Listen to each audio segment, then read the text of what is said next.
जय भीम साथियों, 29 जनवरी को एक महा आंदोलन होने जा रहा था गोरखपुर में, जिसके मुख्य संयोजक श्रवण कुमार निराला जी थे और उन्होंने 10 अक्टूबर को भी एक बड़ा आंदोलन किया जिसमें हम सब लोग भी शामिल थे, दिल्ली के कुछ पत्रकार भी थे। और उस आंदोलन में गलत तरह से प्रशासन ने कई सारी गिरफ्तारियां की, किसी को रास्ते से उठाया, किसी को घर से उठाया। मतलब आंदोलन खत्म होने के बाद शांतिपूर्ण तरीके से आंदोलन खत्म हुआ और रात को गिरफ्तारियां हुई। उस वक्त भी प्रशासन ने एकदम से तानाशाही रवैया आजमाया। वो सारे दंश और दर्द हम लोगों ने झेले। इसके बाद 29 जनवरी को फिर से ये कार्यक्रम होने जा रहा था, जन आक्रोश मार्च, चोरा चोरी जो स्थल है, स्मारक है, वहाँ से अंबेडकर पार्क तक के लिए। लेकिन उसका जो मुख्य लीडर हैं, जो वहाँ मुख्य लीड कर रहे हैं श्रवण कुमार निराला जी को, रात लगभग 10 बजे वो घर जा रहे थे और रास्ते से उनको गिरफ्तार कर लिया गया।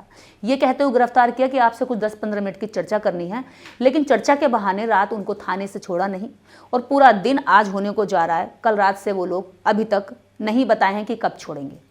ऐसी स्थिति में हम सबको ज़रूरत है कि जो आंदोलन इस देश के अंदर गोरखपुर से उठा है उसको हम पूरे देश भर तक लेके जाएं, क्योंकि 1 एकड़ प्रत्येक भूमिहीन परिवार को जमीन आवंटन का यह आंदोलन बेहद जरूरी है।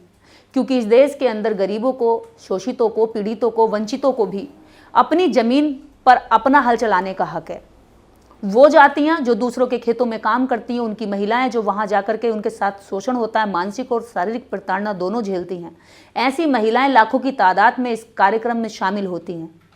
और 29 जनवरी को भी वह समस्त महिलाएं इस आंदोलन में शामिल होने वाली थी, लेकिन उनके मुख्य लीडर को ही उठा लिया गया। तो कोशिश की जा रही है कि आंदोलन तोड़ दिया जाए। प्रशासन और प्रदेश के मुख्यमंत्री इस आंदोलन से इतने भयभीत हैं कि उन्हें लगता है कि किसी भी हालत में आंदोलन को कुचला जाए। प्रशासन की ओर से लगातार कहा जा रहा है कि अगर आपने ये आंदोलन किया, आंदोलन को स्थगित करो। अगर आंदोलन किया तो हम आपको ऐसा सबक सिखाएंगे, ऐसी ऐसी धाराओं में मुकदमा लगाएंगे कि आप कभी जिंदगी में छूट नहीं पाओगे। तो इस तरह की धमकियों के माध्यम से आंदोलन को दबाया जा रहा है।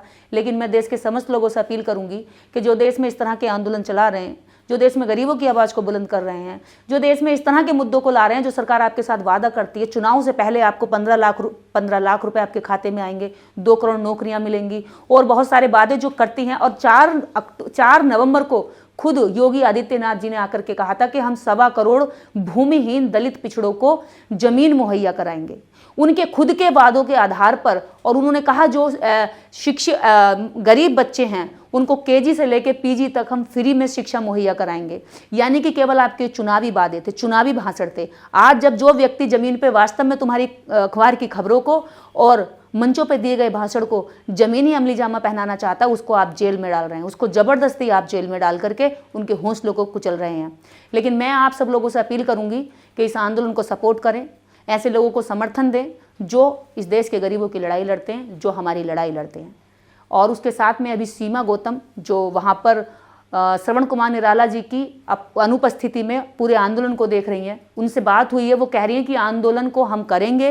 कल सुबह 10 बजे चोरा चोरी स्मारक से ये आंदोलन शुरू होगा और फिर उसके बाद अंबेडकर पार्क में ये पहुँचेगा। अगर श्रवण कुमार निराला जी को नहीं छोड़ते हैं तो हम ये आंदोलन तब भी पीछे नहीं हटेंगे। हमारी हौसलों को कुचल नहीं सकते। भले नेता को उन्होंने हमारे अरेस्ट कर लिया, लेकिन हमारा आंदोलन अरेस्ट नहीं होगा। इसी के साथ जय भीम, जय भारत। नेशनल दस्तक की आपसे गुजारिश है कि अगर इसको बचाना चाहते हैं तो नेशनल दस्तक को सब्सक्राइब करने के लिए रेड कलर के सब्सक्राइब बटन को दबाएं, फिर बेल आइकन की घंटी दबाएं। नेशनल दस्तक को बचाने के लिए बहुत जरूरी है कि हर खबर को शेयर करें, लाइक करें, कमेंट जरूर करें।